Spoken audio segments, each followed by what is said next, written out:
तुकाराम माऊली ज्ञानेश्वर महाराज की जय. जगद्गुरु तुकाराम महाराज की जय.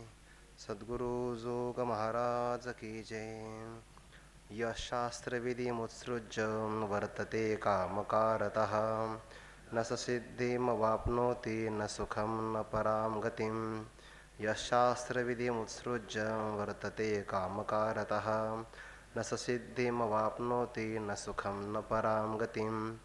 यशास्त्रविधिमुत्सृज्य वर्तते कामकारतः न स सिद्धिं वाप्नोति न सुखं न परां गतिं. नमो ज्ञानेश्वरा नमो ज्ञानेश्वरा. निवृत्ती उदारा सोपान देवा. मुक्ताबाई नमो त्रिभुवन पावनी. आद्यत्रय जननी देवांची जयांचे केलिया स्मरण. होय सकळ विद्यांचे अधिकरण. तेचे वंदो श्री चरण श्री गुरूंचे ते नमस्कारोने आता. यह शास्त्रम विधिम उत्सृज्य वर्तते कामकारतः न स सिद्धिम अवाप्नोति न सुखम न पराम गतिम. नाहे नावडोनी काही कामादिकांच्या चिठाई. दाटिली जिनी डोई आत्मचोरे.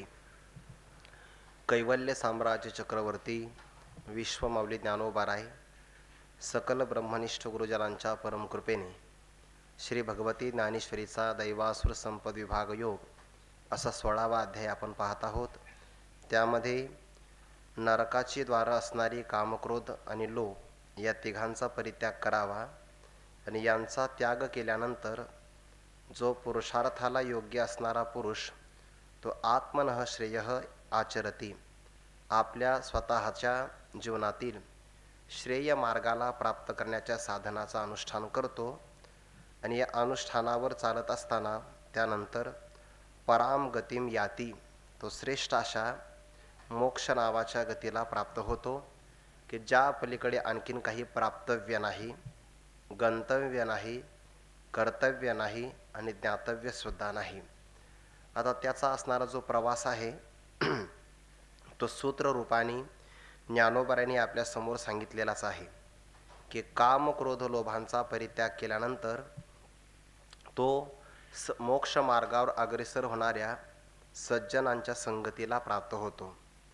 प्रबळ असणारा सत्संग मिळाला की सत्शास्त्राच्या बळाने जन्म मृत्यूची बरड असणारी माळरान जमीन त्या रानाचं तो उल्लंघन करतो आणि मग त्या प्रसंगाला जे सदैव आत्मानंदाने परिपूर्ण भरलेलं कायमचं वस्तीस्थान असलेलं अशा गुरुकृपेचं त्याला नगर प्राप्त होतं. त्या नगरामध्ये म्हणजेच गुरुकृपेच्या लाभामध्ये जे अनेक प्रिय पदार्थ आहे, श्रद्धा असेल, विवेक असेल, वैराग्य असेल, अन्य काही समाधी षटकही संपत्ती असेल, हे सगळे साधकाला प्रिय पदार्थ आहे. पण त्या सगळ्या प्रियाचा विचार जर केला किंवा व्यवहारामध्ये वित्त मनुष्याला प्रिय आहे, त्यापेक्षा पुत्र प्रिय आहे, पुत्रापेक्षा आपलं शरीर प्रिय आहे, शरीरापेक्षा इंद्रिय आहे, इंद्रियापेक्षा प्राण, प्राणाद आत्मा प्रिय परह आणि सगळ्यापेक्षा आपलं आत्मस्वरूप प्रिय आहे. त्याच्या पलीकडे आणखीन काहीच प्रिय नाही. इयमात्मा परानंद परप्रेमास्पदम यतः मानभुवम हि भूयासम इति प्रेम आत्मनि इक्षते असा पंचदशीकाराने विचार सांगितला. म्हणून जी काही आवडती प्रिय वस्तू आहे त्याची शेवटची असणारी मर्यादा म्हणजे आत्मवस्तू आणि तो माऊली स्वरूप असणारा आत्मा त्या साधकाला ऐक्य भावाने प्राप्त होतो.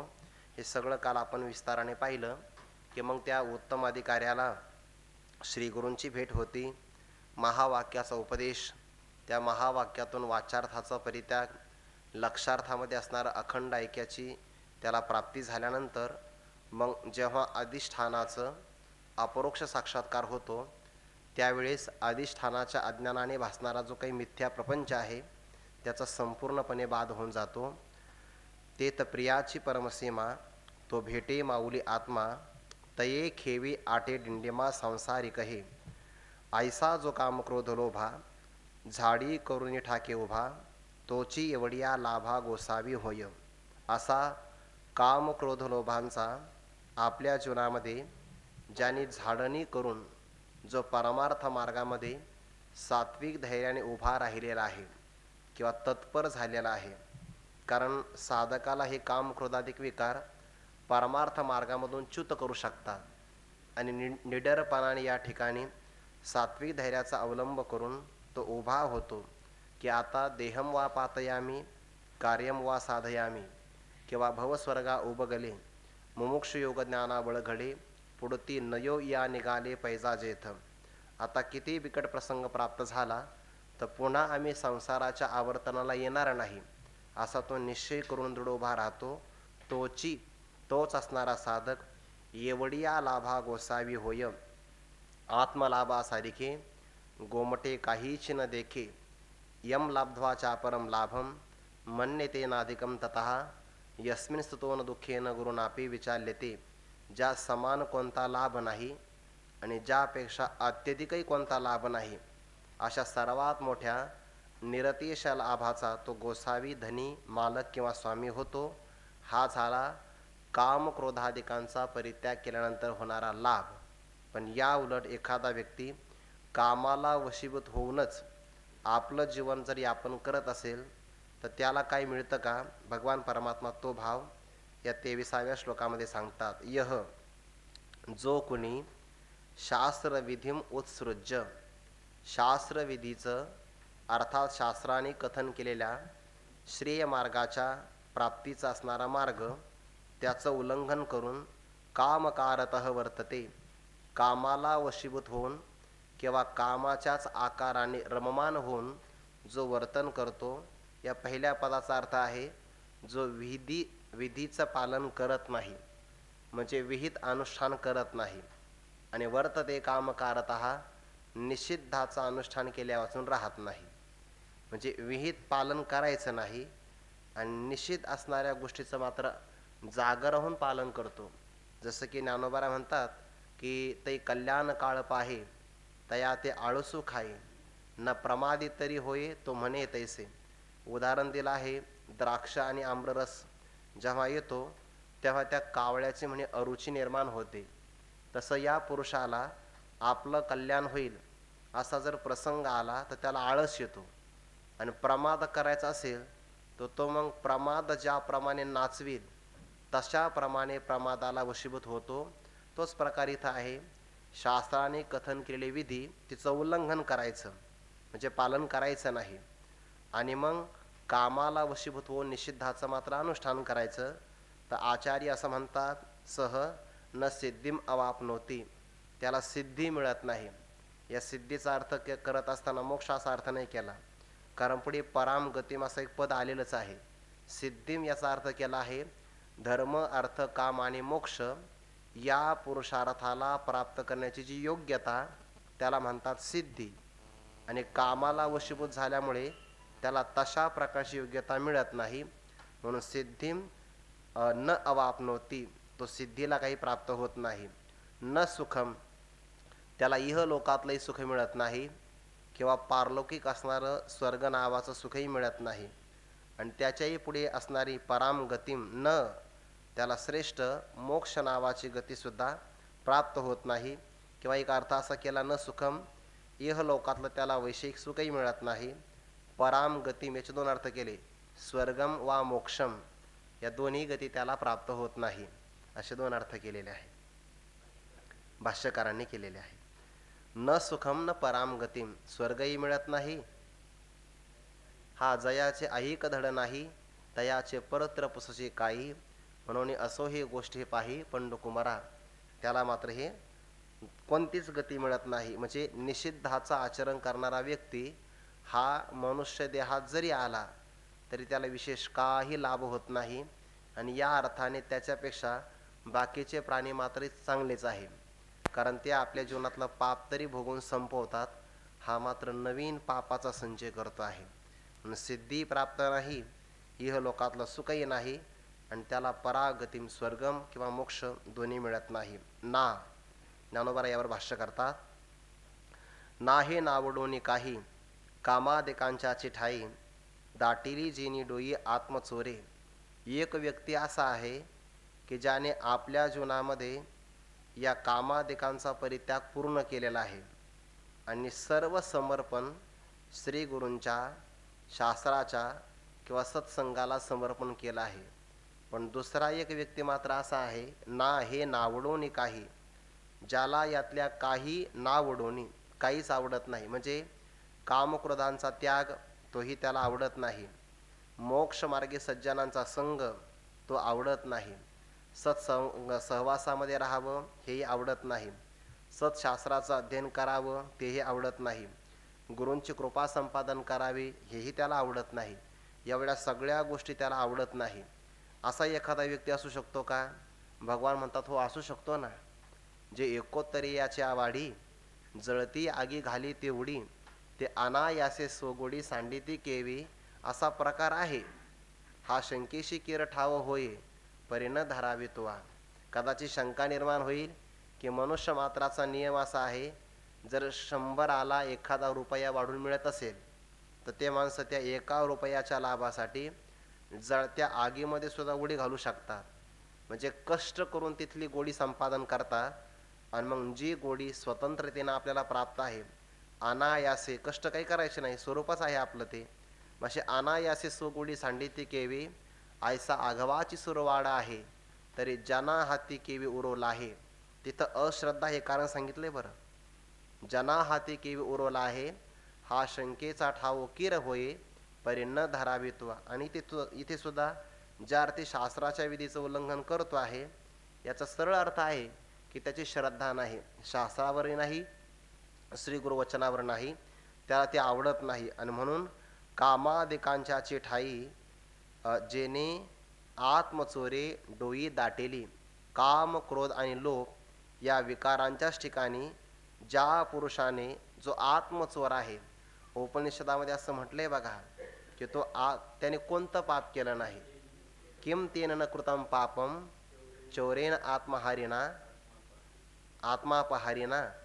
आणि जो आपल्या आत्मस्वरूपाला तशा प्रकारे जाणत नाही, जसा आहे तसा, अन्यथा संतम आत्मानम अन्यथा प्रतिपद्यते. हा किम तेन न कृतम पापम, ज्या चोरेन आत्मापहारिना, असा हा चोर आहे की त्याने कोणतं पाप केलं नाही, सगळी पाप त्यानं केलं आहे. सच्चिदानंद आपलं स्वरूप असताना सुद्धा जो 3.5 हाताचा देह असंच आपल्या आत्मस्वरूपाला समजून घेतो आहे. देहखंडानाम आत्मा ईश्वर पाषाण प्रतिमा, यया परोती प्रमा ढळून येणे, जया देह संबंधात प्रतिपदी आत्मघात, भुंजता उसंत काहीच नाही. स्वतःला देह मानलं की सगळ्यात मोठं पाप तेच आहे. कारण देहाच्या ठिकाणी अहंता भाव धारण झाला की सगळ्या प्रकारची अनिष्ट परंपरा तिथूनच सुरू होते आहे. आणि संपतो भाव तिथंच आहे. मी देह म्हणता ब्रह्महत्या कोटी, येऊन या पाठी थापटते. मी अशा प्रकारचा 3.5 हाताचा देह आहे असं म्हटल्याबरोबर कोट्यावधी ब्रह्महत्या, कारण तो स्वतःचा नाश करतो आहे. स्वतः आत्मस्वरूप असताना नाथ महाराजांनी भागवतामध्ये असं म्हटलं आहे की आपण जर इतर पाप केले, कोट्यावधी जरी पाप झाले, तर त्याला प्रायश्चित्त आहे, पण जो आत्महत्या करतो त्याला मात्र प्रायश्चित्त नाही आहे. म्हणून मनुष्याने बाकी काही झालं तरी समजा कमी जास्त अडचण नाही, पण स्वतःचा आत्मनाश मात्र कधीच करून घेऊ नाही. हा आत्मचोर आहे, आत्मवंचक आहे की ज्याला मनुष्य देह योग्य साधन प्राप्त झालं, शास्त्राचं कथन करणारे आणि योग्य शास्त्र मिळालं, पण त्याचं मात्र प्रेम शास्त्रावर, श्रीगुरु वचनावर, परमात्म स्वरूपावर जडलं नाही, विकारावर त्याचं प्रेम जडलं. आणि म्हणून खऱ्या अर्थाने त्याने स्वतःला लपविलं आहे किंवा स्वतःला फसविलं आहे किंवा स्वतःचा घातच करून घेतला आहे. ज्याने दाटेली जेनी डोई आत्मचोरे, आपली असणारी डोई म्हणजे मस्तक त्याने दिली आहे कुणाला? काम क्रोधादिकांना, की तुम्ही या आणि माझ्या मस्तकावर विराजमान व्हा. आता ही 2 प्रकारचे पुरुष आहे. ते जर आपल्याकडे आले नाही तर हा त्यांची शरणागती पत्करून तिथे आपलं मस्तक देऊन टाकतो आहे. दाटेली जेनी डोई आत्मचोरे, इथेच 2 पुरुष आले आहे. हा, मी तुम्हाला माझं मस्तक दिलं आहे. एखादा व्यक्ती म्हणतो ना मुकुट उत्तम अंग उत्तम अंग आहे शरीरामध्ये मस्तक, आणि ते मस्तक मी तुम्हाला देतो आहे बसण्याकरता, विराजमान व्हा. अशी दाटिली जिनी डोई आत्मचोरे, तो मात्र स्वतःचा घात करणारा. एवढ्याच वयामध्ये दोन पुरुष आले बघा. एक असा आहे की जो कामादिकांना आपलं मस्तक देतो आहे, आणि दुसरा पुरुष आहे की तो आपलं मस्तक श्रुती आणि स्मृतीला देतो आहे. तैसा अशेषाही पुरुषार्था, जो गोसावी हो म्हणे पार्था, तिने श्रुती स्मृती माथा बैसने घापी. सगळ्या पुरुषार्थाला जर योग्य व्हायचं असेल तर श्रुती आणि स्मृतीला इतका आधाराचं स्थान द्यावं की जे ज्ञानोबरांनी सुद्धा दिलं बघा पहिल्या अध्यायामध्ये, की उपरी दशोपनिषदे जी उदार ज्ञान मकरंदे, ती कुसुमे मुकुटी सुगंधे शोभती भली. गणरायाच्या मस्तकावर जो मुकुट आहे तो उपनिषदांचा आहे, इतका त्याचा गौरव केलेला आहे.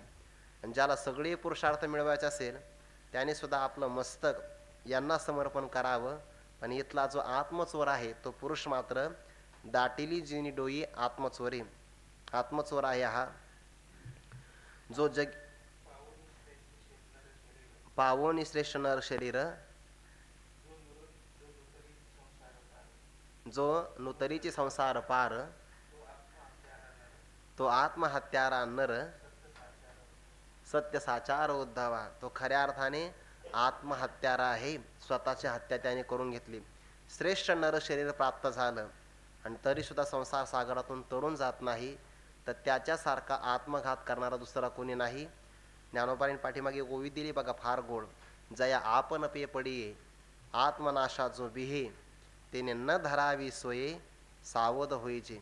इतकं सावध असावं, क्षण सुद्धा यांना देऊन दद्यांना अवसरम किंचित कामादीना मना गपी. थोडा सुद्धा अवसर यांना देऊन दिला तर मग जैसा काय विषाचा लेश घेतलिया होई बहुवस, निभ्रांत करी नाश जीवितासी. पण याने तर मात्र त्यांना अवसर नाही, पूर्ण जीवनच समर्पण केलेलं आहे. दाटिली जिनी डोई आत्मचोरी.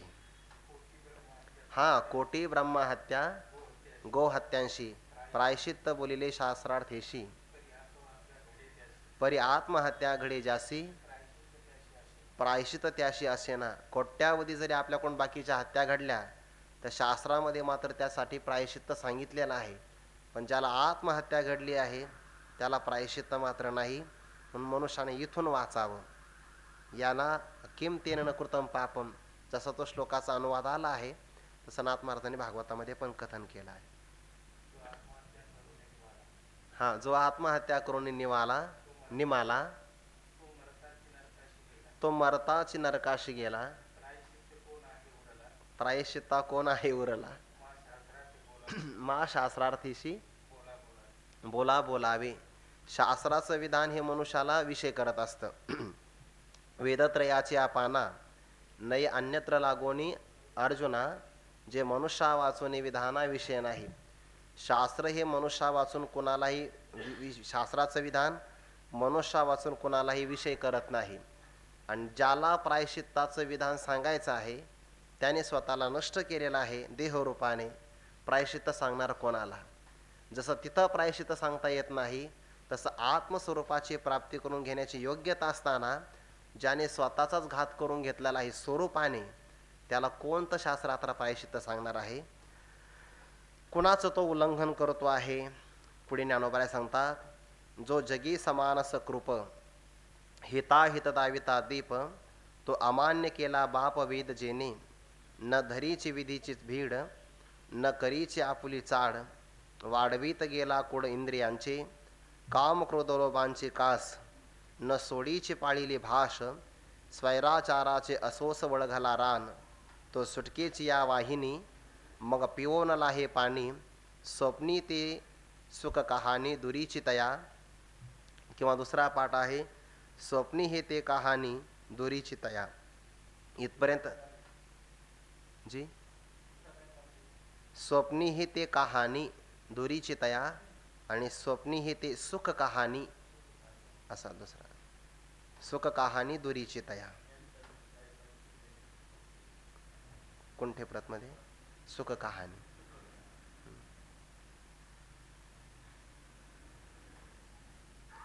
स्वैराचाराचे एक आहे, तिथं स्वैराचारे असा एक पाठभेद आहे.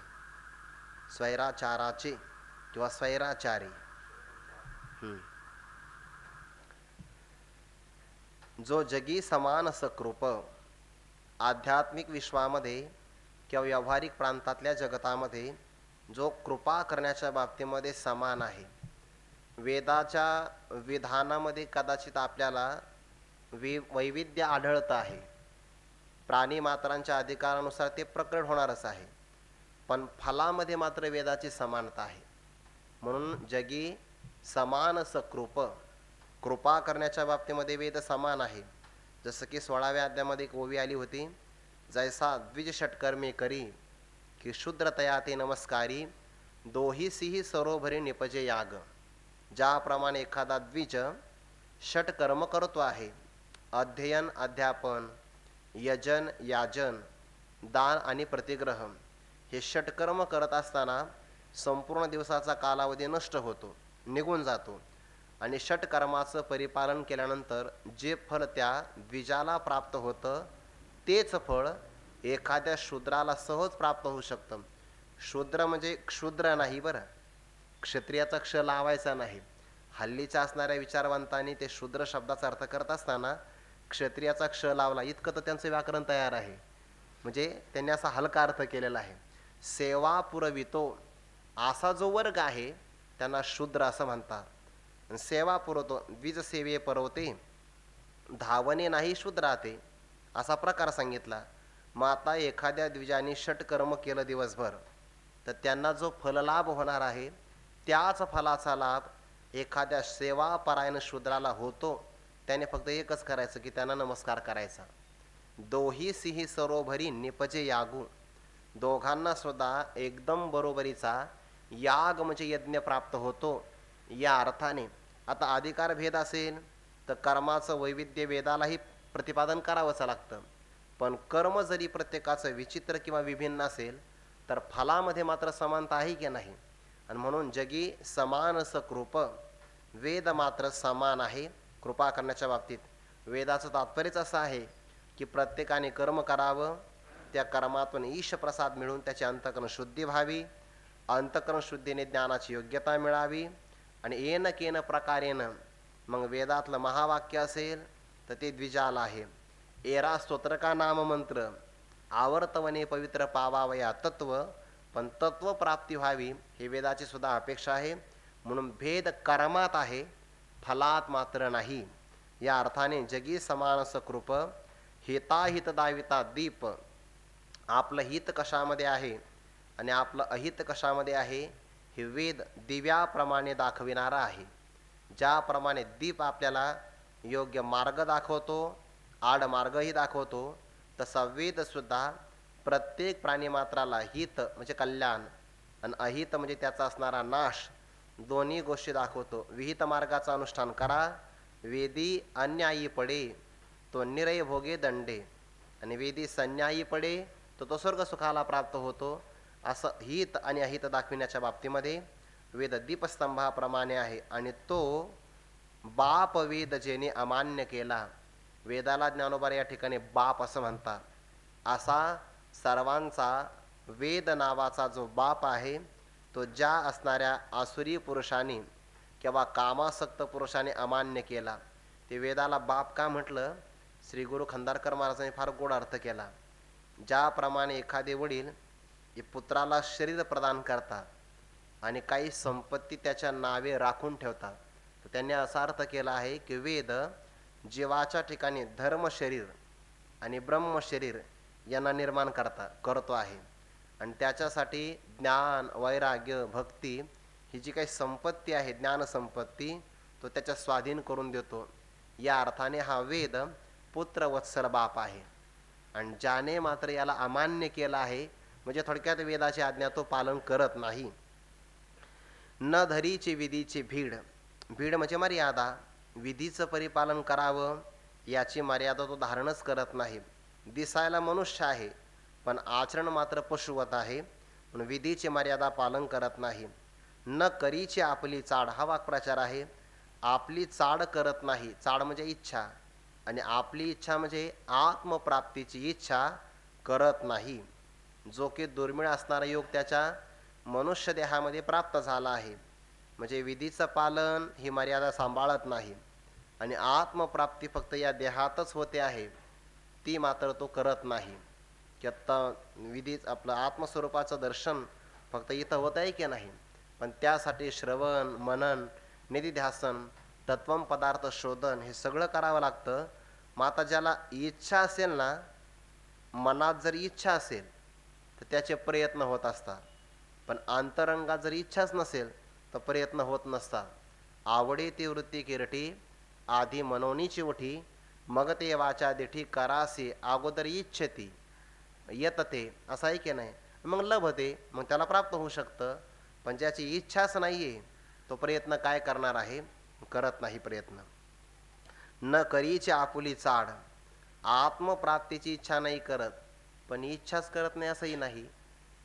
इच्छा दोन प्रकारची असते, एक उद्धाराची इच्छा आणि एक पतनाची. त्याची पतनाची इच्छा आहे, म्हणजे निषिद्ध विषयाकडे त्याची इच्छा. म्हणून वाढवीत गेला कोड इंद्रियांचे, कोड म्हणजे कौतुक किंवा लाड, इंद्रियांचं कौतुक मात्र तो वाढवीत जातो आहे.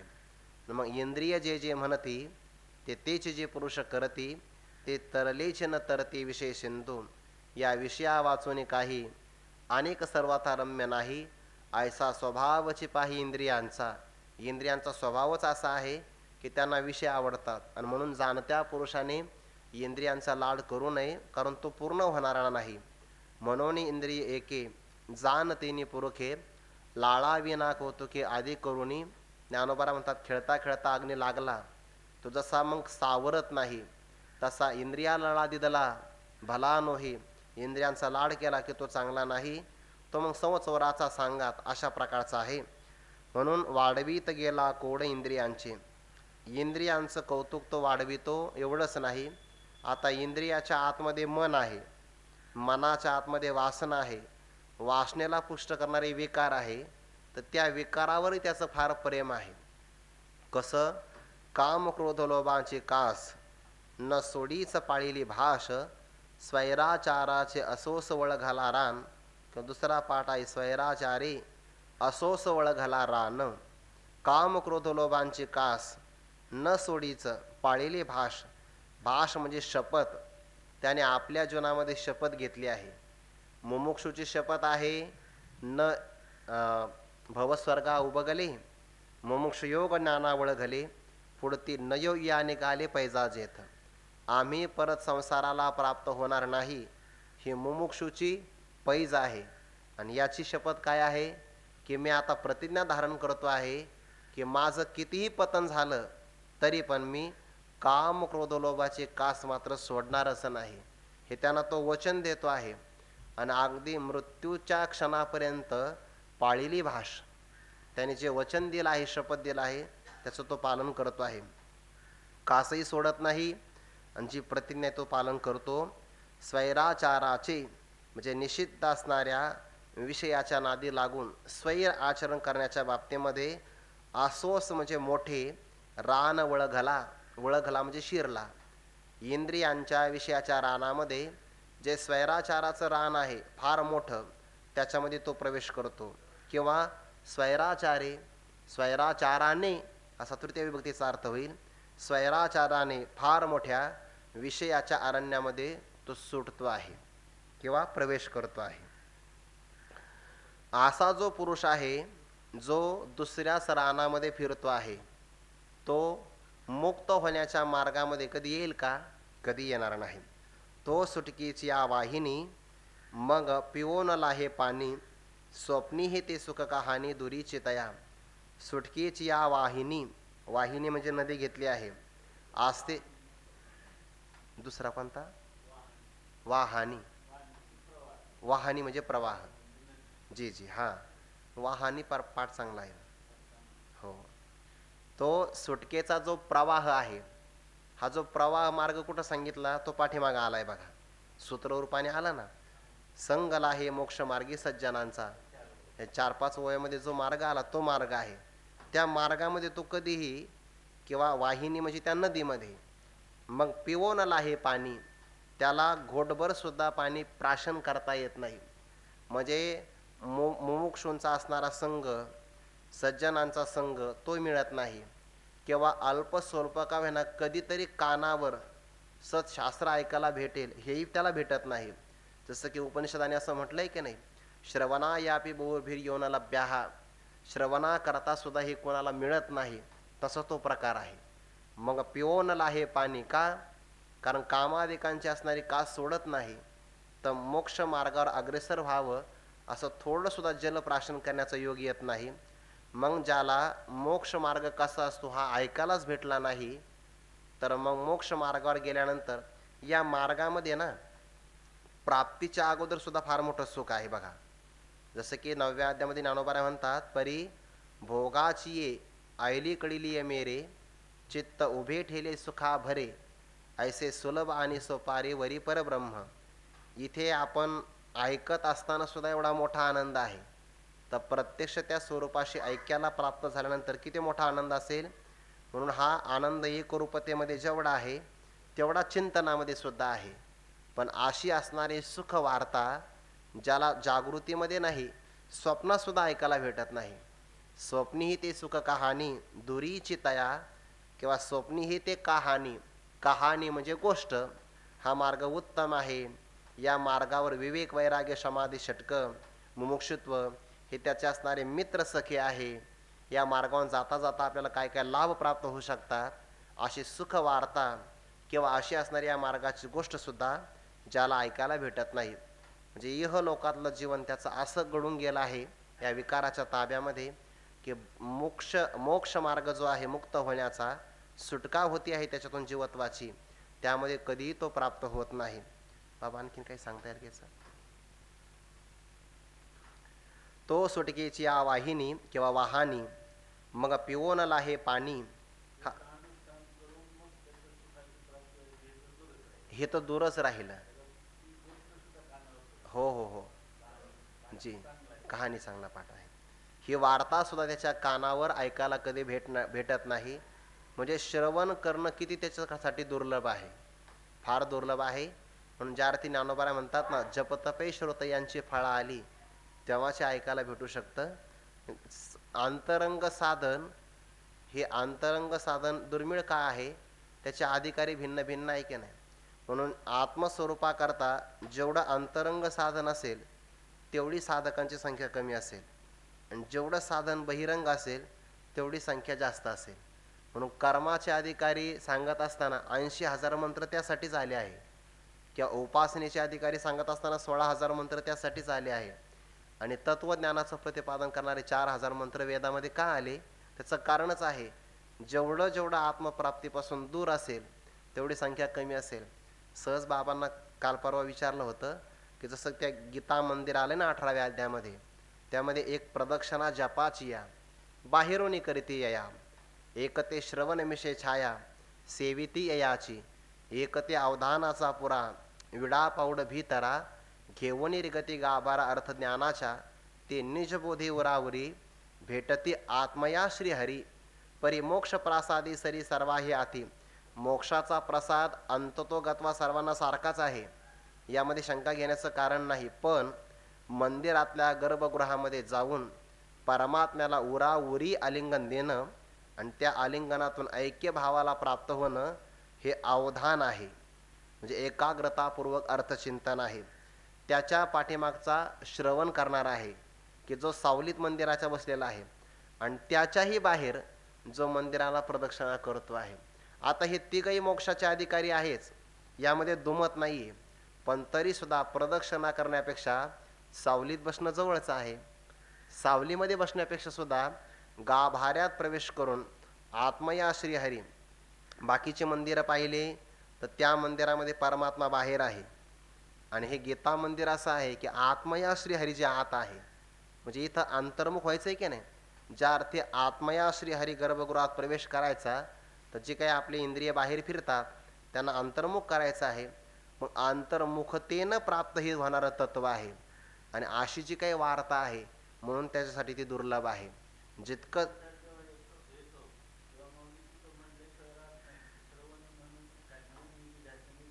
जी जी हो, उत्कर्ष सांगितलेला आहे. हो जी, श्रवणाचं एवढं मोठं गांभीर्य आहे, महत्त्व आहे, कारण ते अंतरंगातलं अंतरंग साधन आहे.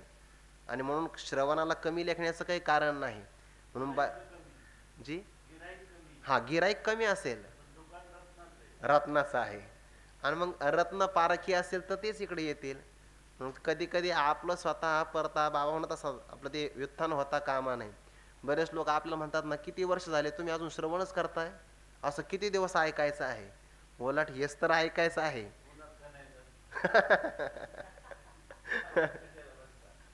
असं स्वप्नी हे ते सुख कहाणी दुरीची तया. स्वप्नात सुद्धा ही वार्ता त्याला ऐकायला भेटत नाही. हा स्वप्नात जरी ऐकायला भेटलं असतं ना, झालं असतं त्याचं काम. पाणी पिऊन आहे, जागृतीमध्ये पाणी प्यायला मिळत नाही, स्वप्नात ऐकायला भेटत नाही. बाबा एक वाक्य सांगत असतात की श्रवणाकरता समाधी पण उपयोगाची नाही आणि निद्रा सुद्धा उपयोगाची नाही. जागृती आणि फार झालं तर स्वप्न, कारण स्वप्नात सुद्धा मग हे होऊ शकतं जर अधिकार उत्तम असेल. गुरुवारी मारुती बाबा एक भाग सांगत असतात बघा, सत्यगुरु रायता कीर्तन, काय तुकोबारांचा अधिकार असेल की स्वप्नात बाबाजी चैतन्याने उपदेश दिला आहे. म्हणजे स्वप्नातली सुद्धा वृत्ती उपयोगाची आहे. जागृती किती चिंतन केलं असेल, कारण त्या जागृतीच्या चिंतनाचाच तो परिपाक आहे की स्वप्नातली सुद्धा वृत्ती त्या स्वरूपाला सहज ग्रहण करू शकते. स्वप्नी ते कहाणी दोरीची तया, पण ती मात्र सुटका होती आहे, बंधनातून मुक्त व्हायचं आहे, ही संधी परत मिळत नाही.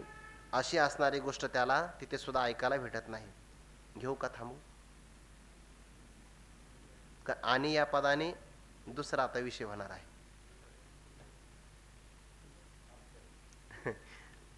होईल म्हणा, तशा 2-4 वेळा आहे. आणि परत्र तव जाये हे कीरतया आहे, परी आही कहन लाहे भोग भोगू. इथे जो अर्धी ओवी ना, हे आक्षेपार्थाने आहे. ज्याचं ऐहिक जीव आक्षेपार्थाने आहे. आणि परत्र तव जाये पाहिजेच. आणि परत्र तव जाये नाही, अर्थ तसा लागतच नाही, प्रश्नचिन्ह पाहिजे. परत्र तव जाये, तो परलोकाला तर जाईल, हे कीरतया आहे, ही गोष्ट त्याच्या जीवनामध्ये आहे, अर्थात नाही. आक्षेपार्थाने आहे. तो परलोकाला जाईल ही गोष्ट आहे का निश्चयाने? अर्थात निश्चयाने नाहीच. जाई हा मात्र आहे.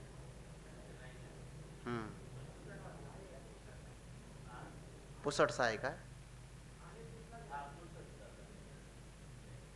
आणि परत्र तव जाये हे कीरतया आहे, ही गोष्ट निश्चित त्याच्याकरता आहे का? अर्थात परलोकात तर तो जाणारच नाही. ज्ञानोबा म्हणतात तिथं लांबची गोष्ट आहे, परंतु आणखीन एक, परी आही कही भोग भोगून लाहे.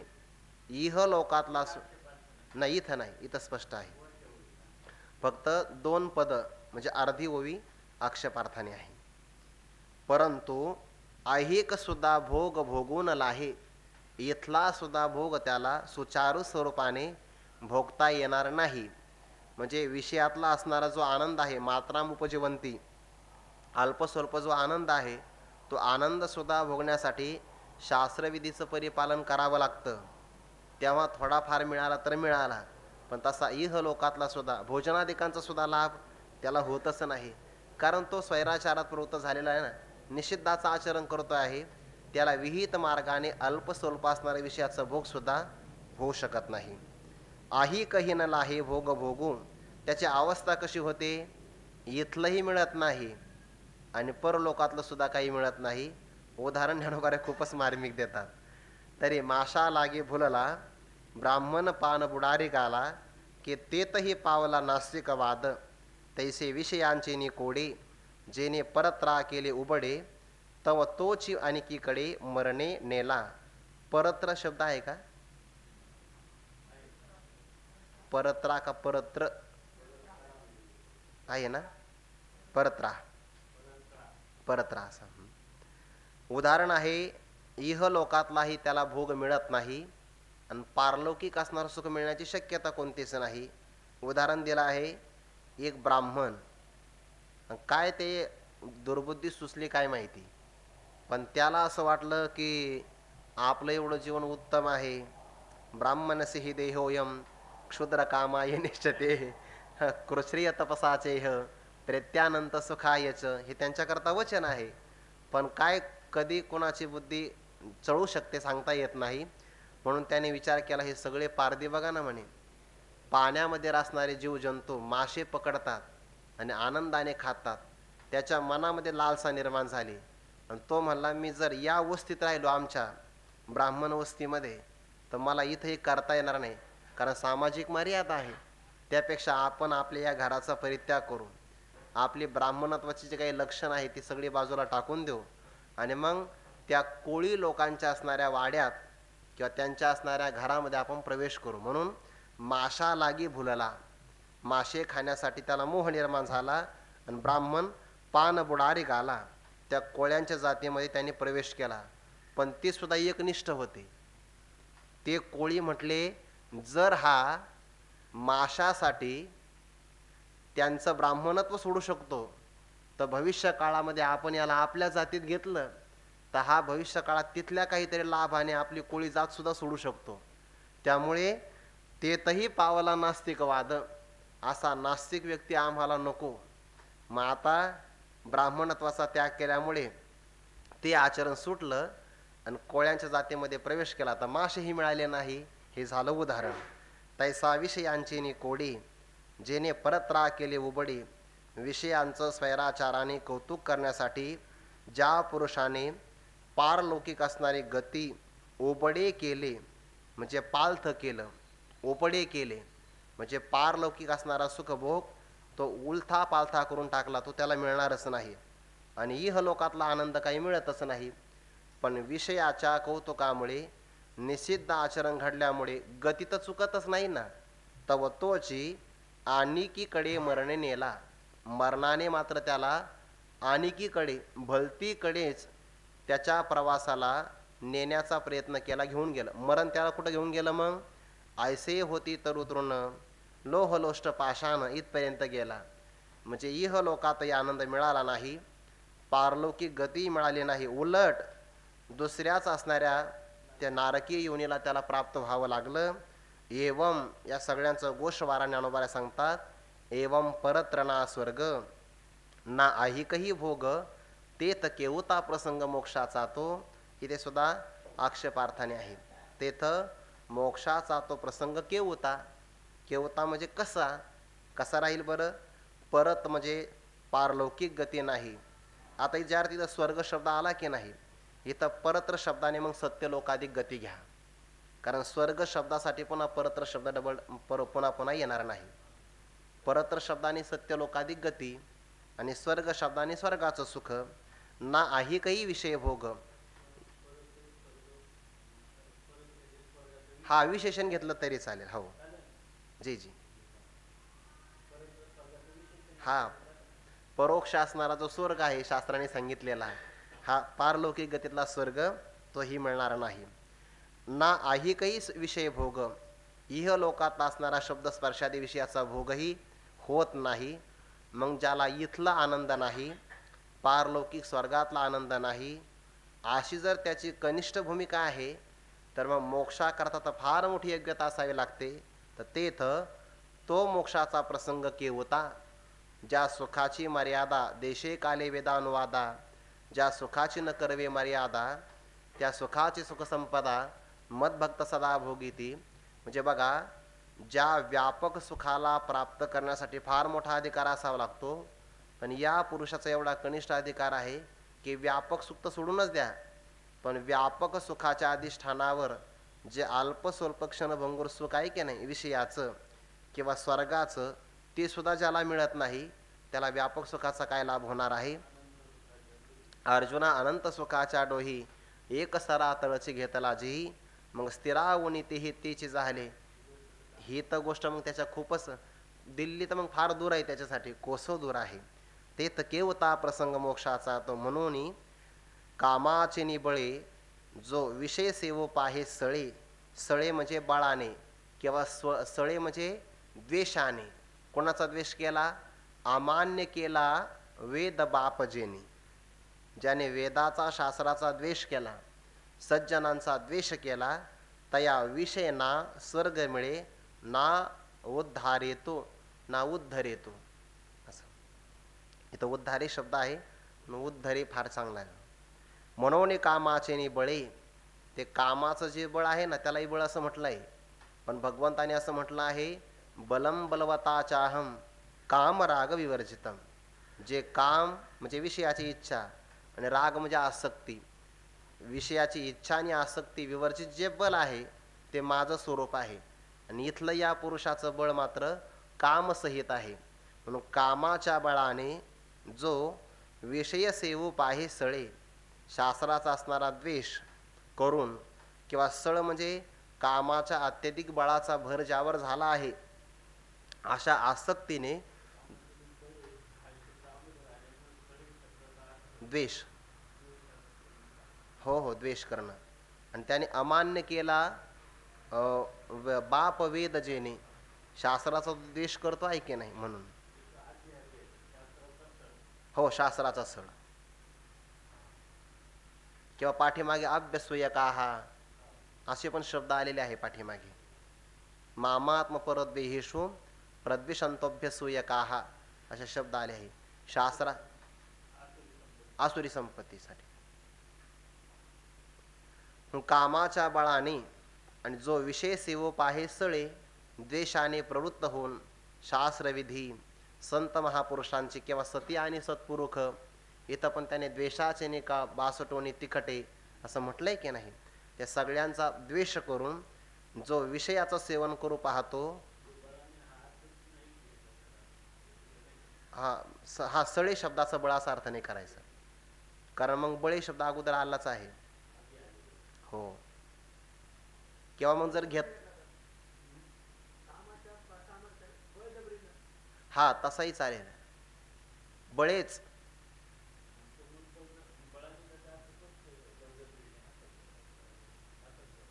म्हणजे कामाने त्याला प्रवृत्त केला आहे, बळजबरी बलात्काराने लोटला आहे. मनोनी कामाचे नि बळे, जो विषय सेवूप आहे सळे, तया विषय हा असं, हो हो हो असं चालेल. त्याच्याकडे बळ आहे आणि म्हणून कामाचंच बळ आहे सगळं. हो हो हो मालिकेप्रमाणे काय, कारण मला नावाचा अलंकार. सळे शब्दाचा अर्थ केलेला आहे द्वेषाने, असा अर्थ केलेलाच आहे. बहुतेक संस्थेचे आहे की खंदारकर महाराजांची ज्ञानेश्वरीमध्ये आहे, होऊ शकतो. बलादेव नियोजित तसाही अर्थ. हा वर्तते कामकारत असं निषिद्ध विषयामध्ये तो वर्तन करतो आहे. मनोनि कामाचे नि बळी, जो विषय सेवूप आहे सळे, तया विषय ना स्वर्ग मिळे, ना विषय मिळे ना स्वर्ग मिळे. म्हणजे इहलोकातले विषय त्याचा सुखही भोग त्याला होत नाही, स्वर्गातले असणारे विषय भोग तेही त्याला प्राप्त होत नाही. म्हणजे ज्याला इथला आनंद नाही, स्वर्गही मिळत नाही, म्हणजे सकाम पुण्यसुद्धा होत नाही, तर निष्काम कर्माचरण त्याच्यामध्ये वैराग्याची प्राप्ती आणि मग श्रीगुरूंची भेट, ज्ञानाचा उपदेश आणि मग उद्धार कसा होईल, ना उद्धरेतो, उद्धारसुद्धा होत नाही. आणि म्हणून भगवान म्हणतात जर आपला उद्धार करायचा असेल तर काय करावं, तर ते तस्मात या पदाने सांगणार आहे. तो विचार आपण उद्या करू. पुंडलिक वरदारे विठ्ठल श्री ज्ञानदेव तुकाराम अवली ज्ञानेश्वर महाराज की जय. जगद्गुरु तुकाराम महाराज की जय. सद्गुरु जोग महाराज की जय. ज्ञानदेव तुकाराम, ज्ञानदेव तुकाराम, ज्ञानदेव तुकाराम, ज्ञानदेव तुकाराम, ज्ञानदेव तुकाराम, ज्ञानदेव तुकाराम. पुंडलिक वरदारे विठ्ठल श्री ज्ञानदेव तुकाराम अवली ज्ञानेश्वर महाराज की जय.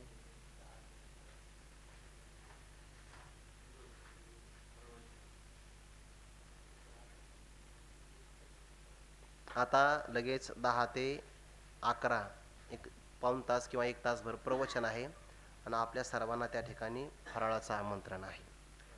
हां, फराळा निगोजकर धर्मशाळा पद्मावती रस्त्याला 10 ते 11 प्रवचन